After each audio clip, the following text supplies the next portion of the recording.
You think that Evers killed his latest bimbo, tossed her in the incinerator, and you're sober? Ladies and gentlemen, writer-director Paul Tamasy.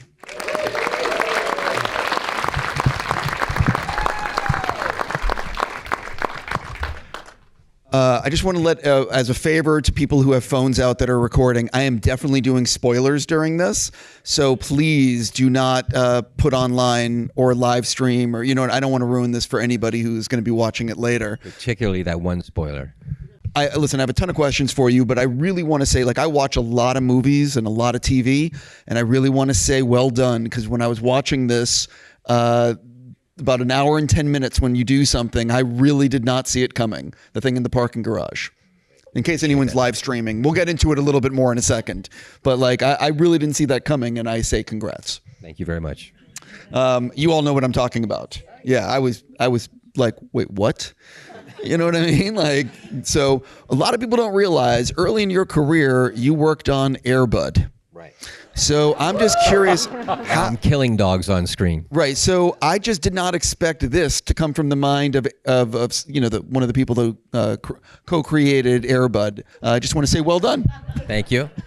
When you think back all the way back then, it's at least 20 something years. What do you remember about making that? Is it or you're let's never talk about Air Bud again? No, I'm really proud of Air Bud, actually. It's the film that people always bring up to me the most, even more than The Fighter. I think the thing I remember the most was the fact that dog could really play basketball. No, I'm serious. The dog came first, and when I saw that dog being able to shoot, I built the movie around the dog. Yeah. You're being dead serious? No, I'm being dead serious, yeah. Okay, I really thought you were being facetious, and I am... No, a lot of people think there was CG in that film. There was no CG. The dog was shooting every basket you see in that film. Yeah. I am fucking we just stunned. end this now? I am stunned. Okay. So I do want to touch on The Fighter, though. When did you realize when that film was being made? For people that don't realize, you were one of the writers on The Fighter. When did you realize, oh, wait, this could be a really special film? Honestly, the first time Dorothy Alfiero pitched it to me over the phone. And the minute I started working on it, even after the movie got nominated for Oscars, I always would be asked, did you think this film would get nominated for Oscars? And the truth was, I always said yes. Because from very day one we started working on the script, I knew it was that kind of material. I did. For people that don't realize, Hoyte van Hoytema shot The Fighter, who recently... Great TP, yeah. Yeah, he works with Nolan all the time. He's the one who shot Oppenheimer. So one of the reasons it looks so good. Yeah. Do you have any strong memory from making that film? Is there one day that you'll always remember? I think taking my son up to meet Christian Bale, because Batman had just been out. My son was really young at the time. He's like, Dad, I really want to meet I want to meet Batman. I said, you're not going to meet Batman. You're going to meet Dickie Eklund, crack addict, because Bale is in character when he's on set. And so literally I brought my son up to meet him, and he was really expecting to talk to Batman, and he stayed in character the whole time. He was talking to him like a crack addict, to my 8-year-old kid. Yeah. Yeah. This is not where I thought I was going to go with this, but I did a set visit on the last Batman movie, and Christian did not want to do any press while he was filming, but he would do press the next day when he wasn't filming, and he came in, he was Christian, but when he was filming that day, it was no chance. Yeah, no, he's really, the man is a craftsman. He ate a can of tuna fish and an apple throughout the whole shoot. That's how he lost all that weight. Yeah, he's really diehard. Fantastic actor. Moving on to the next thing. So I know you've been trying to develop this for a very long time, but if you could get, and this has been made, but if you could get the financing to make anything else you want, is there another script in the desk or something that you've always been eyeing that you would just love to make? Yeah, the very first script I sold in this town for big money was called Toad Trip. And it's about a man who gets turned into a toad and has 48 hours to get somebody to love him, or he's going to be a toad forever. And every studio in town, literally every studio in town, tried to buy this script. It eventually went to DreamWorks, and now Paramount owns it. It is, to this day, my favorite script that I've ever been involved in. Still has not been made, though, but we're working on it. How close did It's live action, so if you can picture a talking toad in a live action world. How close did it come to getting a green light, or has it always been like in neutral? It got really close at Disney for a while, at DreamWorks for a while, and then at Disney for a while. But then I heard they were making Mr. Toad's Wild Ride, so that kind of got in the way of it. So I don't know what's going to happen with it. But we've got people that have a lot of faith in it that are trying to get it off the ground. You've been working in Hollywood for over 20 years, since sometime in the 90s. I'm curious, how has the town changed in your eyes from when you started to where you are now? Well, good question, because I think right now is the worst I've ever seen this town. As far as, I've been very good about being able to sell pitches. I think I've sold every pitch I've ever taken out except one. And most recently, we took a pitch out that I thought was like the best pitch we've ever taken out. And we've been struggling selling this thing. And people are really slow getting back to you now. I think the environment has really changed. Whereas in the 90s and early 2000s, you could go out with a great pitch, high concept, and create a bidding war. It's just not like that anymore. I have some filmmaker friends that have told me that they are. It's a very tough time to get a green light right now. It really is, yeah.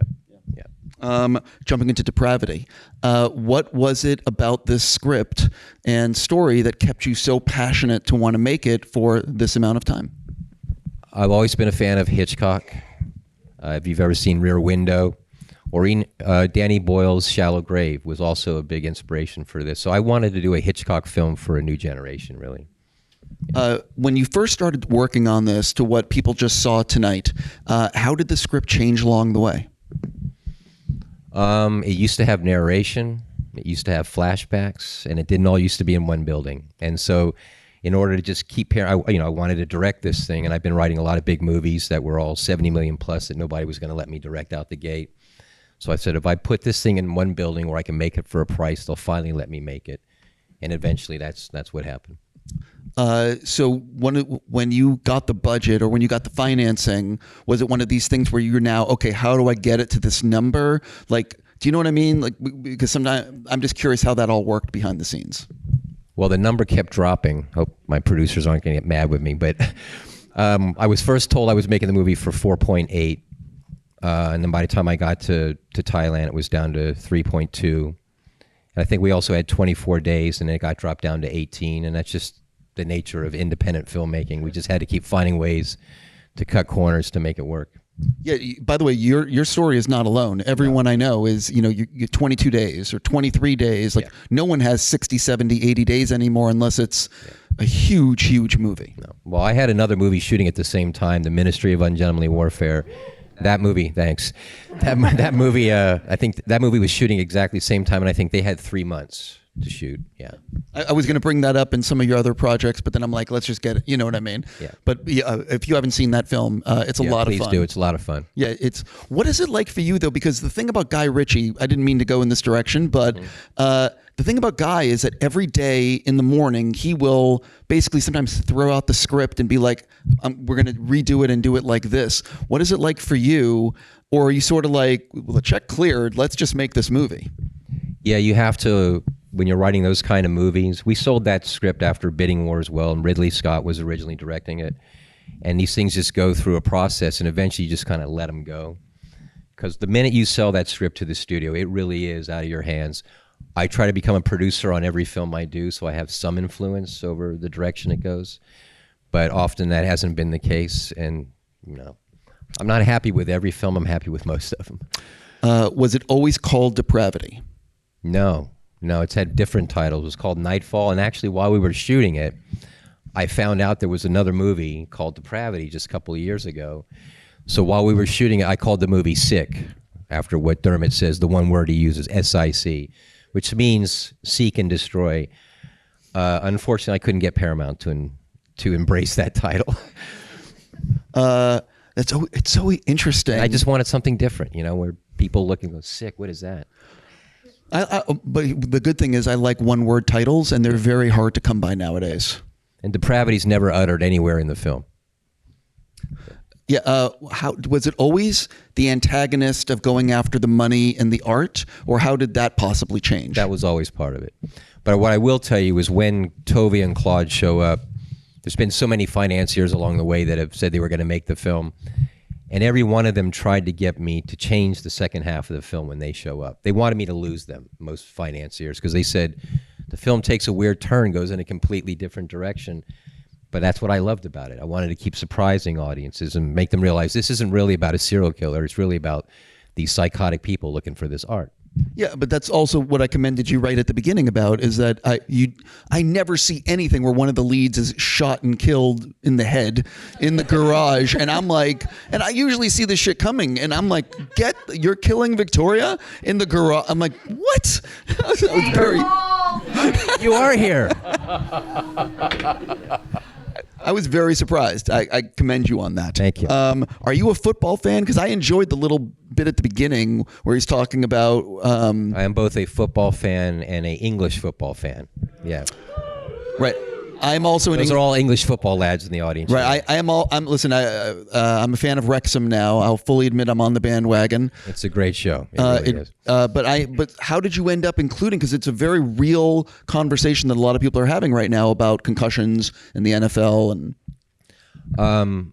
The one pitch I didn't sell was a project about Tom Brady, and so I'm very familiar with concussions. So I'd been studying him, and that was one of the things I added to the script along the way. Was when I started reading up on concussions in football. Yeah. What am I up to now? You've been on a lot of sets, but this is your first time calling the shots. Mm-hmm. So what did you learn on the sets that you've been on that you were like, oh, I need to make sure I do this, and I need to make sure I don't do that? I think the best thing I learned was preparation. Just make sure I'm prepared when I get there. I storyboarded some of the sections in this, so I knew exactly every frame I wanted to shoot. But I learned a lot from guys like David O. He's a real collaborator. He'll literally shoot a scene, and then he'll ask everybody that's within an earshot, even down to the craftsman, what did you think of that scene?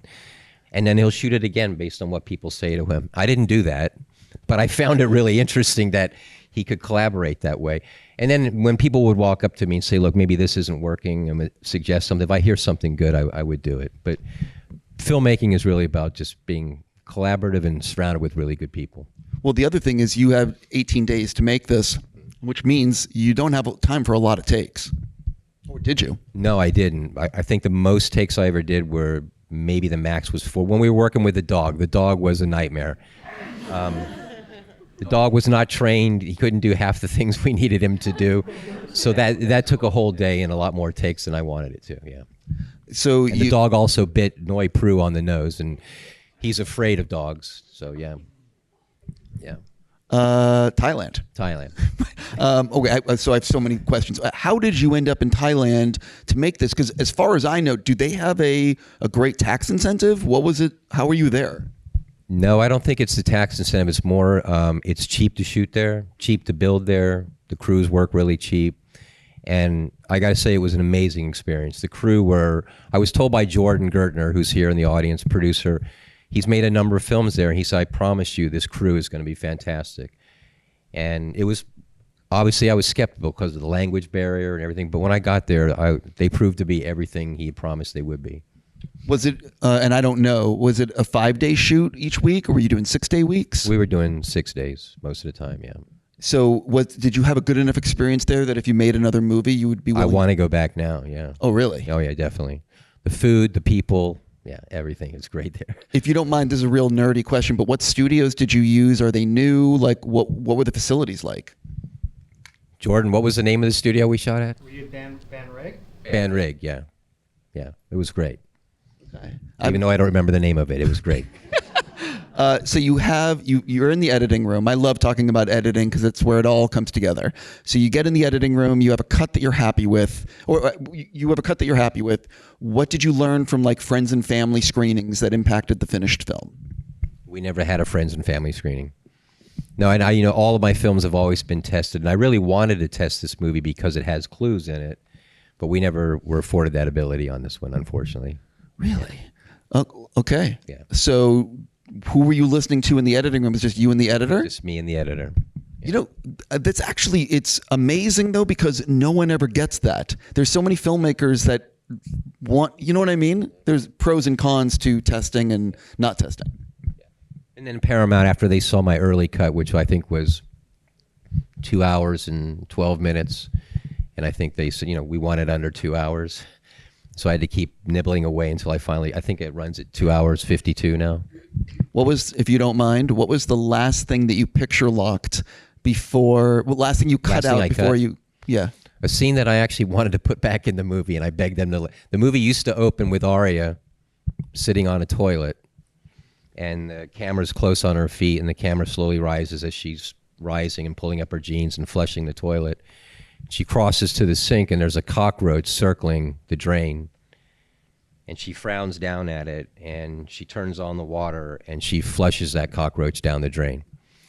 And I wanted to open the movie with that so the audience could look back and go, oh my gosh, she flushed the cockroach down the drain. And then later in the movie, she flushes Alex down the drain, basically.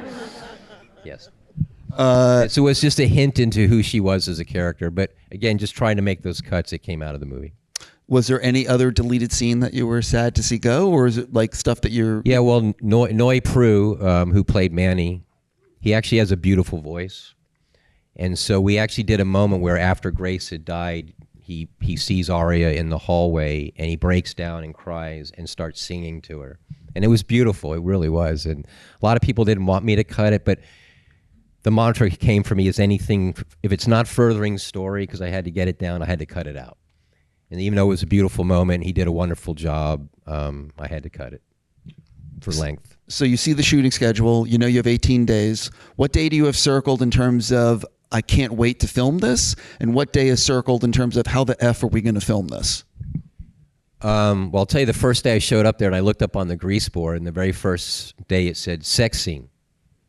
And I'm like, we got to shoot that scene on the very first day? And I knew that Victoria and Taylor wouldn't be too happy about it either. But it turned out to be the best thing for us, because I went to both of them. I said, look, in the movie, you don't know each other. Really, you're just meeting, so maybe it'll be best for us to shoot this on the very first day. And it turned out to be great. It was great way to break the ice and just dive in.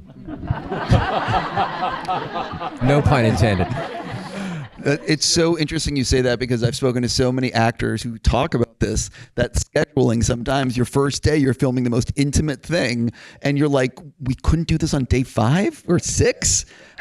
So what was the reasoning? It's just that set was ready? It all had to do with scheduling and when Dermot was coming in, so things had to shift early because of when his schedule accommodated.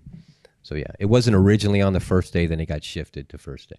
Speaking of Dermot, talk a little bit about, does he has like what, 3 lines? One word. Oh, one word. He says one word. He says the word sick. So my bad. I apologize. But what was it like, when you approach someone and you're like, by the way, it's 1 word of dialogue? Well, I tell this story to his testament. I don't mind mentioning some other actors that wanted it. I had Sir Ben Kingsley in this part. I had Brendan Fraser for a while. I had Mark Hamill. This is all throughout the years. And each time I kept saying, I need an actor who can really command presence without saying a word. And then Paramount gave me this new list and said, you should look at these. And I looked down the list and I saw Dermot. Always loved him as an actor. And I thought, I think this guy I think he could do it. So when I met him, he had this big, thick head of hair, which is sort of his signature. And the first thing I said to him is, if you're going to do this, I want you to lose your hair. And he said, how short? And there was somebody who had a buzz, like military. And I pointed at that guy and I said, I need it to look like that. And he said, all right, I'll do that. And that's how he got the part. The minute he agreed to do it, he got the part. He's very intimidating by saying nothing. Did you always know he could pull it off? Yeah, it was the thing we talked about the most. I said, look, I need you to be able to command the screen without saying a word. Just looking at you has got to be scary. Yeah. Talk about one of the things I did not expect. So I'm just going to be specific. I didn't expect him to be killed the way he was. I didn't expect Victoria to get killed the way she does. Mm-hmm. There's choices that happen in the film that I didn't see coming. And you talked a little bit about how important was it? Was the script always like that, designed to keep the audience off balance? And why part 2 of this is, how come more movies don't actually take these big swings like you did in this? I don't know. I think people nowadays just try to play it safe. Every time I go to a movie, because I am a writer, I can usually see where it's going. And so I fall in love with those films that really surprise me and make me guess. And so that's really what I set out to do with this one. Yeah, if you haven't seen Strange Darling, you should go see that. Yeah, I've heard that. Yeah, that's another one that you know. But what do you think it is about Hollywood? Because I would welcome more films that have a big swing where one of the actors, like an hour in, is not in it anymore. But how come it doesn't happen? I think risk is just period being taken out of Hollywood. That's why everything's branded now and they're regurgitating everything. It's hard to even get an original movie made anymore. It's very, very, very disappointing. Now that you made this film, what did you learn through the shoot that was like something you didn't expect going in, or like a lesson that you're going to take with you for the future? Ask for more days. No, seriously. More days. Yeah. Is that like the main? Well, because, the filmmaker in me, I see a lot of things in here. I go, oh, I wish I could do that if I had a little more time, or I could do that if I had a little more money. So I hope on the next one I get tools to do everything exactly the way I want to do it. Which day of the shoot did you have the most fun, and which day was like, oh, this is fucking brutal? I think my favorite scene in the movie is actually when Tovia and Grace face off in the doorway. I know it's a very simple scene, but I just love the tension under that scene. I think it was my favorite scene shooting as well, just watching the two of them work and getting that scene to really play the way it did, the sort of cat and mouse between them. Tovia realizing that she's hiding stuff. Yeah, that was probably my favorite scene. Yeah. And the worst day of shooting? The dog. Yeah, definitely the dog. What was the dog's name? Bentley. Yeah. And he was really a sweet dog. That was part of the problem. He was just too sweet. Yeah. I'm just thinking about whose dog was it? Did it come from America, or was it local? No, it was local. Yeah. Got it. Yeah. I'm just thinking about this. When you talked about paring down the script once you had the time, and you know what I mean. What was one of the things that was in like the original that you wanted to do? Like, were there any other big ideas, or was like what people see today? It's pretty much what I wanted to make, but just minus a few. This didn't really come out right. No, I get what you're saying. The stuff I did cut, there were things like where they literally did go out and they went to a nightclub and they get confronted there.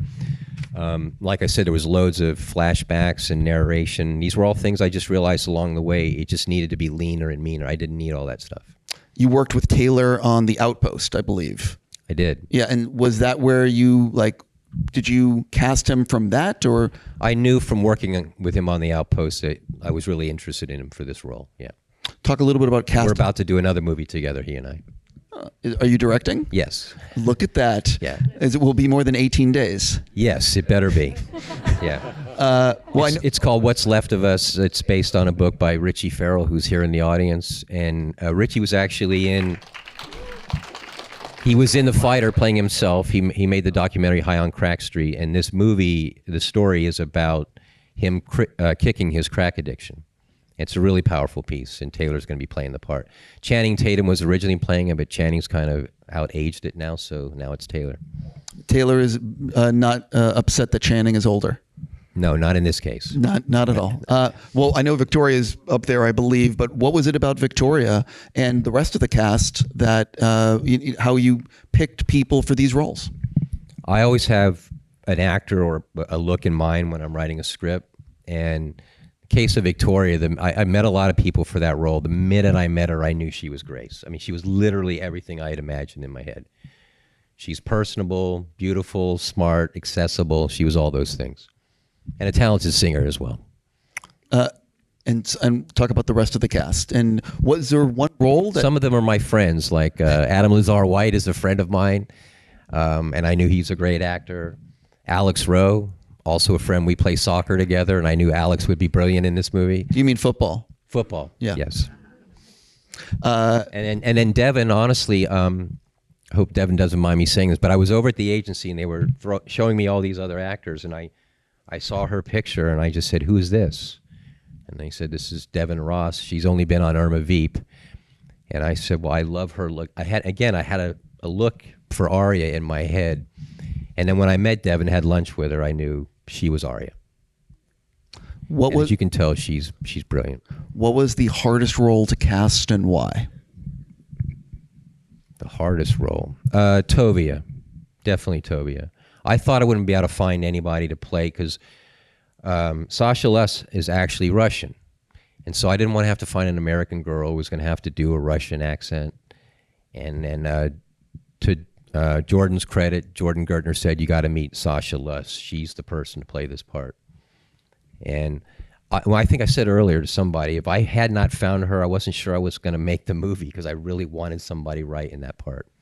And I think she nailed it. It's also true that, like, and I'll say it, when it's an American trying to do that accent, Yeah, exactly. it really can be false. Yes. Yeah. You know, I'm not criticizing. I mean, it's just it's a but hard it's true. accent to do. Most Americans struggle with English accents too.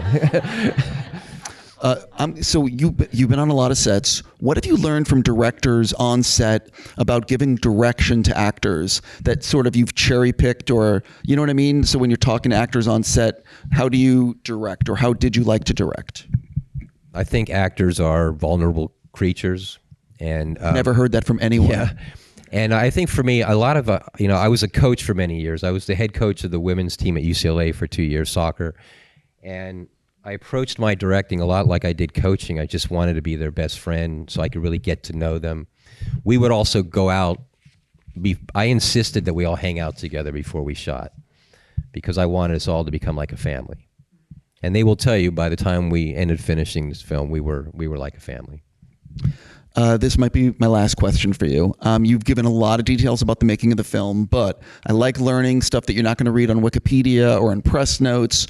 Or what do you think would surprise soon-to-be fans and the fans in the theater to learn about the making of the film that you have not yet shared? I'm not really sure what people got COVID during the movie, about half the crew. So that was wild. And you still shot 6-day weeks? Yeah. Jesus. Yeah. I don't think there really was anything. You know, I thought there would be all kinds of things go wrong, and we did have a few things go wrong, but most of it ran pretty smoothly. Yeah. So I don't really know how to answer that one. No. It sometimes leads to, you know what I mean, like a revelation that you just don't hear about, if that makes any sense. Not yet, it doesn't. Right, exactly. Every once in a while, the question leads to a good answer, but not tonight. So I'm assuming there's other scripts that you're developing. Like, what are you hoping to do in the future besides the project you mentioned?